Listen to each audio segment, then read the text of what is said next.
Recevez, frères et sœurs, en ce dimanche de Pentecôte, mes cordiales salutations au nom du Père et du Fils et du Saint-Esprit. Amen. Célébrez le Seigneur car il est bon et sa fidélité est pour toujours. Qu'Israël le redise, sa fidélité est pour toujours. Que la maison d'Aaron le redise, sa fidélité est pour toujours. Que ceux qui craignent le Seigneur le redisent, sa fidélité est pour toujours. Voici le jour que le Seigneur a fait. Qu'il soit notre bonheur et notre joie. Amen. Inclinons-nous dans la prière avant de lire les Écritures.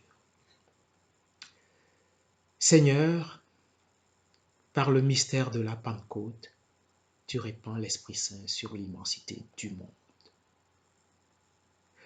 Pour que nos cœurs deviennent de chair et que nous vivions de ton amour, ton Fils a déjà rompu le pain comme un fruit de justice, de paix et d'amour. Pour que nos cœurs portent des fruits de justice, de paix et d'amour, tu as vaincu la mort et tu nous as rendus à la vie en abondance. Continue, Seigneur, l'œuvre de justice, de paix et d'amour que tu as commencée à la naissance de l'Église. Par Jésus-Christ, ton Fils, notre Seigneur, qui vit et qui règne avec toi, Père et le Saint-Esprit, un seul Dieu, pour les siècles des siècles. Amen. Nous lisons ce matin dans les Actes des Apôtres, au chapitre 2, les 11 premiers versets. Actes des Apôtres, chapitre 2, 1 à 11. Là, je lis. Quand le jour de la Pentecôte arriva, ils se trouvaient réunis tous ensemble. Tout à coup, il y eut un bruit qui venait du ciel comme le souffle d'un violent coup de vent. La maison où ils se tenaient en fut toute remplie. Alors leur apparurent comme des langues de feu qui se partageaient, et il s'en posa sur chacun d'eux. Ils furent tous remplis d'Esprit Saint et se mirent à parler d'autres langues, comme l'Esprit leur donnait de s'exprimer. Or, à Jérusalem résidaient des Juifs pieux, venus de toutes les nations qui sont sous le ciel. À la rumeur qui se répandait, la foule se rassembla et se trouvait en plein désarroi, car chacun les entendait parler sa propre langue. Déconcertés, émerveillés, ils disaient: tous ces gens qui parlent ne sont-ils pas des Galiléens? Comment se fait-il que chacun de nous les entende dans sa langue maternelle? Partès, Médès et Élamite, habitants de la Mésopotamie, de la Judée et de la Cappadoce, du Pont et de l'Asie, de la Phrygie et de la Pamphylie, de l'Égypte et de la Libye cyrénaïque, ceux de Rome en résidence ici, tous, tant juifs que prosélytes, crétois et arabes, nous les entendons annoncer dans nos langues les merveilles de Dieu. Que Dieu bénisse sa parole afin qu'elle devienne bonne nouvelle pour nous tous. Amen. Bien-aimés dans la foi, vous le savez déjà très bien que la fête de Pentecôte, avant d'être célébrée comme l'acte de naissance et le commencement de l'Église, a d'abord été simplement une fête agricole. Oui, tout simplement une fête agricole. Un temps de pèlerinage massif annuel qui donnait à tous, venus des quatre coins du monde connus, surtout aux braves paysans notamment, l'occasion d'exhiber aux yeux de tous le meilleur de leur récolte, l'excellence des fruits de leur dur labeur.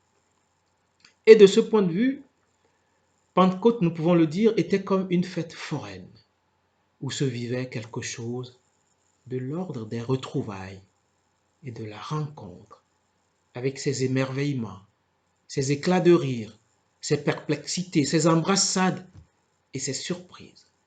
Un moment d'enchantement en quelque sorte, où les participants rassemblés, à défaut de vin, s'enivraient sans doute sans modération d'amitié, de fraternité, de joie et de bonheur, tout simplement. Pentecôte, c'est aussi une histoire de célébration et de gratitude, où le peuple reconnaissant était porté par un seul objectif, à savoir rendre avant tout un culte agréable d'action de grâce au Dieu de toutes les grâces, en accomplissant ses vœux d'une part, et implorer de nouveau la miséricorde, la bienveillance et la bénédiction de Dieu pour l'année qui s'annonce d'autre part. Voilà aussi ce qu'est Pentecôte. Foire agricole donc, festival de rencontres et de retrouvailles, célébration. Pentecôte s'entend aussi comme un temps de révélation, révélation dans laquelle Dieu se fait encore plus proche des hommes à travers son esprit, descendu comme des langues de feu pour se poser sur chacun d'eux. Et dès lors, ils se mirent à parler d'autres langues, comme l'Esprit leur donnait de s'exprimer. Par ce geste, Dieu leur offre la possibilité de parler un langage intelligible et accessible à tous, un langage de paix, de fraternité, pour ainsi leur permettre d'entrer dans un pacte radicalement autre, un pacte en rupture avec le désir de toute puissance qui jusque-là n'a produit que ruine et désolation. Oui, nos sociétés riches et avancées, comme on se plaît à le dire, offusquées sans doute par les richesses accumulées et les succès multiples, sont venues jusqu'à oublier à quel point elles peuvent être fragiles et vulnérables. Avec le drame mondial du Covid-19, elles viennent de comprendre qu'elles sont et demeurent fragiles. La vérité est que la réalité humaine est non seulement définitivement portée par le manque et la faiblesse, mais aussi inscrite à jamais dans les limites de la mort. Dans cette occurrence, l'on se rend compte à quel point la vie est précieuse.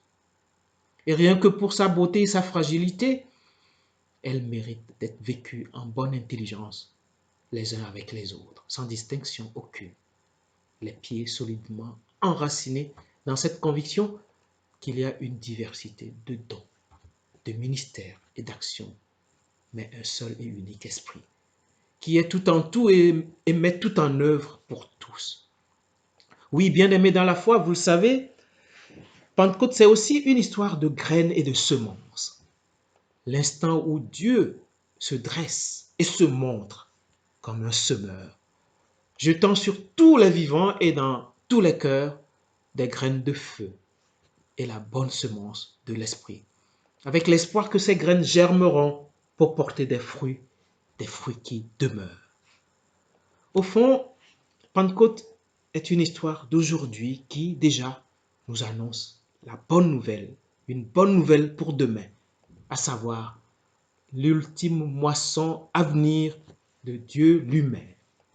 Autrement dit, à Pentecôte, des graines de vie ont été semées dans les cœurs des hommes. Les fruits attendus sont de l'ordre de la paix et de la justice pour le monde, de la confiance, de la solidarité, de la fraternité, de l'amitié, du pardon, de la bienveillance, de la joie et de l'amour entre tous les hommes de la terre, dans l'attente du jour de l'ultime moisson de Dieu. Que ce temps de déconfinement nous donne, bien-aimés, de rendre nos cœurs fertiles, disponibles pour recevoir encore une fois la graine de l'Esprit.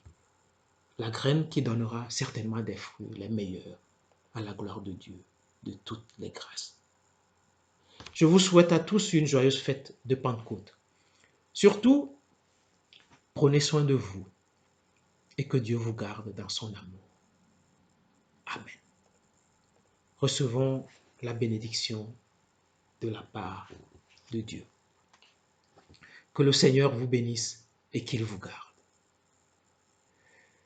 Qu'il fasse rayonner sa face sur vous et qu'il vous accorde sa grâce.